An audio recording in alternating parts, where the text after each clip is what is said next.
نحمده ونصلي على رسول الكريم ما بعد اعوذ بالله من الشيطان الرجيم بسم الله الرحمن الرحيم افرأيتم ما تحرثون انتم تزرعونه ام نحن الزارعون لو نشاء لجعلناه حطاما فظلتم تفكهون انا لمغرمون بل نحن محرومون افرأيتم الماء الذي تشربون أأنتم أنزلتموه من المزن أم نحن المنزلون لو نشاء جعلناه أجاجا فلولا تشكرون أفرأيتم النار التي تورون أأنتم أنشأتم شجرتها أم نحن المنشئون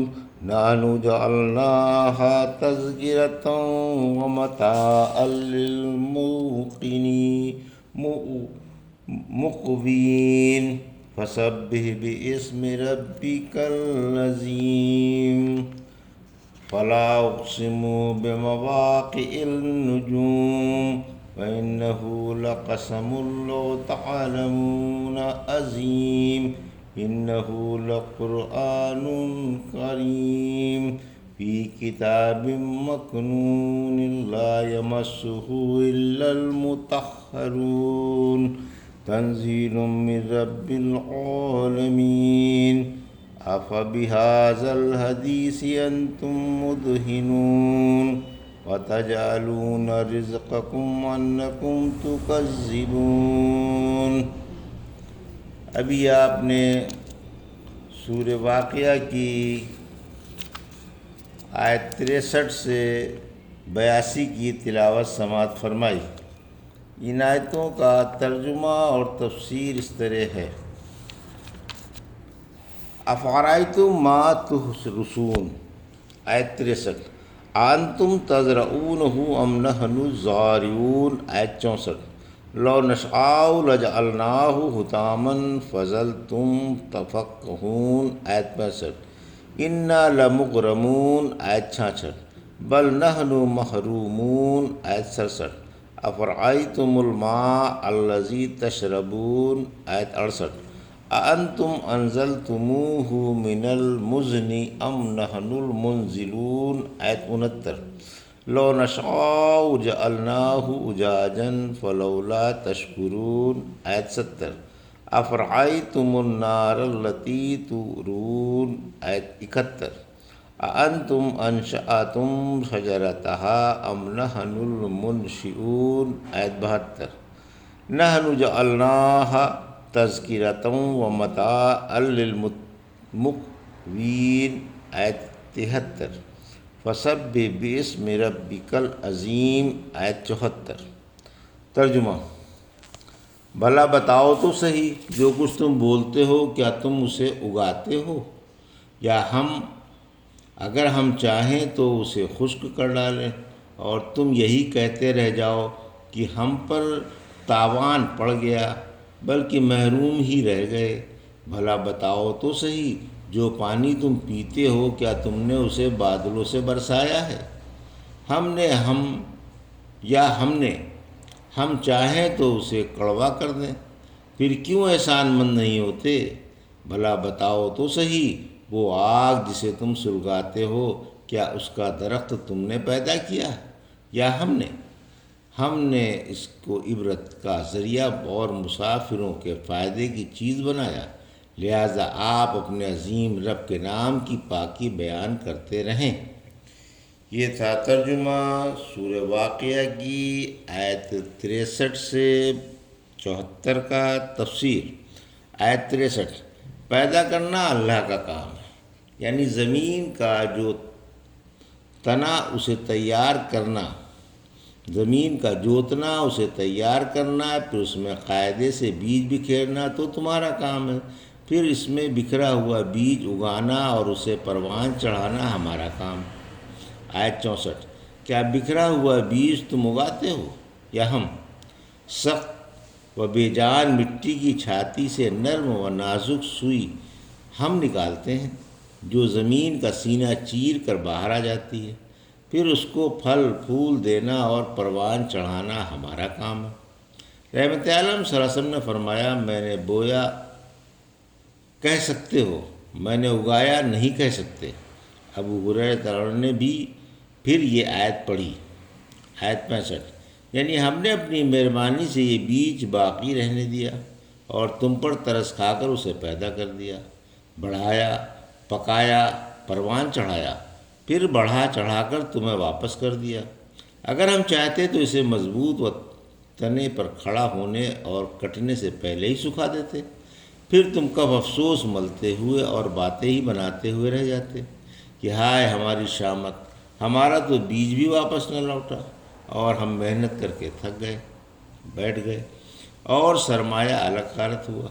آیت 66، ہم پر تاوان پڑ گیا، کاش کہ ہم بیج نہ ڈالتے، ہمیں کس بات کی سزا ملی اور کیوں برباد کیا گیا۔ غرض یہ کہ طرح طرح کی باتیں بناتے۔ آیت 67، یعنی تم یہ کہتے کہ ہم محروم ہی رہ گئے، ہمارے نصیب میں کچھ بھی نہ رہا۔ یعنی ملامت، تفقہ یعنی ملامت کرنا، پچھتانا، یعنی یا تو بیج کے برباد ہو جانے پر پچھتاتے یا گناہوں پر نادم ہوتے کہ ہمارے عملوں کی شامت ہمارے سامنے آئی۔ یہ لغت ازداد میں سے ہے، یعنی خوش ہونا اور رنجیدہ ہونا دونوں میں استعمال ہوتا ہے۔ آیت 68 کا معنی واضح ہے، پانی اللہ ہی برساتا ہے۔ آیت 69 کا معنی بھی واضح ہے۔ آیت 70، یعنی اگر ہم چاہیں تو اسے کڑوا زہر بنا دیں جو نہ پینے کے قابل ہو نہ آبپاشی کے قابل۔ پھر تم اللہ کی اس نعمت عظمہ کا شکر کیوں نہیں ادا کرتے کہ اس نے تمہارے لیے آسمان سے میٹھا، صاف، شفاف، خالص پانی اتارا جسے تم پیتے بھی اور آبپاشی بھی کرتے ہو۔ اس میں سوچنے والوں کے لیے بڑی زبردست نشانی ہے۔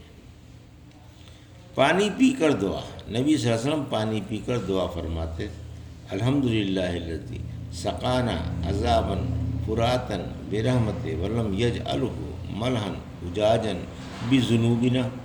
اسی اللہ کی بڑائی ہے جس نے ہمیں اپنی رحمت سے میٹھا اور صاف پانی پلایا اور اسے ہمارے گناہوں کی وجہ سے نمکین و کڑوا نہیں بنایا۔ آیت 71، آگ اللہ ہی پیدا کرتا ہے، یعنی چکماق پتھر سے آگ تم پیدا کرتے ہو یا ہم؟ کیا آگ کے درختوں کو تم نے ایجاد کیا ہے یا ہم نے؟ ہمیں ہی نے آگ کے مقام پر آگ محفوظ فرمائی اور اسے امانت رکھا۔ ملک عرب میں 2 درخت پائے جاتے ہیں جن کو مرخ اور افار کہا جاتا ہے۔ جب ان درختوں کی سبز ٹہنیاں رگڑ کھاتی ہیں تو آگ کی چنگاریاں جھڑتی ہیں۔ یہ آگ دیکھ کر جہنم کی آگ یاد کرو، پھر فرمایا ہم نے آگ کو تذکرہ بنا دیا، یعنی یاد دلانے والی، تاکہ اسے دیکھ کر جہنم کی آگ یاد رکھو۔ ایک حدیث میں آیا ہے کہ لوگوں، تمہاری یہ آگ جس کو تم جلاتے ہو جہنم کی آگ کا 70واں حصہ ہے۔ صحابہ نے کہا یا رسول اللہ صلی اللہ علیہ وسلم یہی کافی تھی؟ فرمایا یہ بھی 2 دفعہ پانی سے بجھائی گئی ہے، تب انسان کے فائدہ اٹھانے کے لائق ہوئی ہے۔ یہ آگ جہنم کی آگ کا 70واں حصہ ہے۔ لوگوں نے کہا یا رسول اللہ صلی اللہ علیہ وسلم یہی کافی تھی؟ فرمایا جہنم کی آگ اس سے 69 حصے تیز ہے۔ آیت 73، مقوین یعنی مسافر، اسی سے محاورہ ہے۔ عقوت دار یعنی گھر خالی ہو گیا، اس کے باشندے سفر کر گئے۔ چونکہ میون اور قواعون سنسان جگہ کو کہتے ہیں، اس صورت میں مقوین سے مراد جنگل کے رہنے والے ہوئے، یا بھوکے خواہ انسان مقیم ہو یا مسافر، یعنی ہر حال میں آگ ہی سے کھانا تیار کرتا ہے، یعنی تمام لوگ اس سے فائدہ اٹھاتے ہیں۔ امیر، غریب، دیہاتی، شہری، مقیم، مسافر، عورت، مرد، سبھی اس سے پکاتے، بھونتے، تاپتے اور روشنی کرتے ہیں۔ پھر اللہ کی مہربانی ملاحظہ ہو کہ اس نے آگ پتھروں میں اور خالص لوہے میں ودیت فرما دی کہ مسافر آسانی سے سفر کے سامان میں پتھر یا لوہا رکھ سکیں۔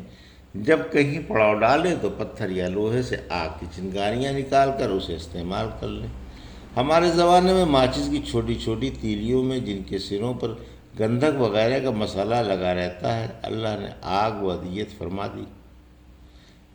تیلی کو ماچس پر رگڑنے سے تیلی جل اٹھتی ہے، اسی لیے یہاں مسافروں کو خاص طور سے بیان فرمایا، ورنہ آگ سے سبھی فائدہ اٹھاتے ہیں۔ آیت 74، تسبیح اللہ ہی کی جائے، یعنی تمہیں چاہیے کہ اتنی بڑی وسیع قدرت والے اللہ کی پاکی بیان کرتے رہو، جس نے اپنی ہمگیر قدرت سے یہ متضاد چیزیں پیدا کر کے تمہیں عیش و آرام پہنچایا، آسمان صاف میٹھا اور خالص پانی برسایا۔ اگر وہ چاہتا تو اس پانی کو سمندر کے پانی کی طرح کڑوا بنا دیتا، اور پتھروں میں، لوہے میں اور دھاتوں میں اور سرسبز ٹہنیوں میں آگ کی ودیت فرما دی، جسے انسان کے استعمال کے قابل بنایا کہ وہ اس سے اپنی دنیوی زندگی میں ہر طرح کا فائدہ اٹھائے، اور اسے دیکھ کر جہنم کی آگ یاد کر کے اپنی اخروی زندگی سنوار لے۔ فلا اقسم بمواقع النجوم، آیت 75، وَإِنَّهُ لَقَسَمٌ لَوْ تَعْلَمُونَ عظیم، آیت 76، إِنَّهُ لَقُرْآنٌ کریم، آیت 77، فی کتاب مکنون، آیت 78، لا یمسہ الا المطہرون، آیت 79، تنزیل من رب العالمین، آیت 80، افبہذا الحدیث انتم مدہنون، آیت 81، وَتَجْعَلُونَ رِزْقَكُمْ أَنَّكُمْ تُكَذِّبُونَ، آیت 82۔ ترجمہ، تاروں کے ڈوبنے کی جگہوں کی قسم، اور اگر تمہیں معلوم ہو تو یہ قسم بہت ہی بڑی ہے۔ یہ قرآن بڑی عزت والا ہے جو ایک محفوظ کتاب میں ہے، جسے پاک ہی چھوتے ہیں، یہ رب العالمین کی طرف سے اتارا ہوا ہے۔ کیا تم یہ کلام معمولی سمجھ رہے ہو اور اپنی روش جھٹلانے ہی کو بناتے ہو؟ یہ تھا ترجمہ آیت 75 سے 82 کا تفسیر۔ آیت 75، اللہ نے قسم کھا کر قرآن کی صداقت کا یقین دلایا۔ اللہ اپنی مخلوق میں سے جس چیز کی چاہے قسم کھائے، کسی چیز کی قسم کھانا اس کی عظمت کی دلیل ہے۔ بس اس آیت کا معنی یہ ہوا، قرآن کریم کے بارے میں تم نے جادو یا کہانت کا جو گمان کر رکھا ہے غلط ہے، بلکہ یہ عزت والا قرآن ہے۔ آیت 76، اللہ نے بڑی بھاری قسم کھائی، یعنی یہ وہ عظیم قسم ہے کہ اگر تمہیں اس کی عظمت و قدر معلوم ہو تو جواب قسم کو بھی عظیم سمجھو، اور قرآن کے رب کی طرف سے اتارے جانے میں قطعی شک نہ کرو۔ آیت 77 سے 79، قرآن بڑی عزت والا ہے، یعنی یہ قرآن عظیم جو محمد رسول اللہ صلی اللہ علیہ وسلم پر اتارا گیا ہے بڑی عزت والا ہے، اور یہ عزت والی لوح محفوظ میں درج ہے، جس کی فرشتے بھی بہت عزت کرتے ہیں اور وہی اسے چھوتے ہیں۔ لوح محفوظ کو جس میں یہ قرآن درج ہے صرف فرشتے چھوتے ہیں جو سرتاپا پاک ہیں، یعنی اس عظیم قرآن کو اللہ کے پاس مقدس فرشتے ہی چھوتے ہیں، وہ دنیا میں منافق و مشرک بھی چھو لیتے ہیں۔ آیت 80، یعنی یہ قرآن اللہ رب العالمین کی طرف سے اتارا گیا ہے۔ یہ بات نہیں کہ یہ جادو یا کہانت یا شعر ہے، بلکہ یہ برحق ہے اور اللہ کا کلام ہے۔ واقعی اس میں ایسی صداقت ہے جس سے زیادہ کوئی اور صداقت ہو ہی نہیں سکتی۔ آیت 81، یعنی کیا تم اسے جھٹلا رہے ہو اور مانتے نہیں؟ کیوں اس سے ہٹ رہے ہو اور شیطان کی ہاں میں ہاں ملا رہے ہو؟ آیت 82، کیا تمہارا شکر یہی ہے کہ تم اسے جھٹلاؤ، یعنی شکر کے بجائے اور اسے جھٹلاتے ہو؟ یہ تھا سورہ واقعہ کی آیت 63 سے 82 کا ترجمہ اور تفسیر جو ابھی آپ نے سماعت فرمائی۔ بارک اللہ لی و لکم فی القرآن الحکیم ونفعنی وایاکم بآیات الذکر الحکیم۔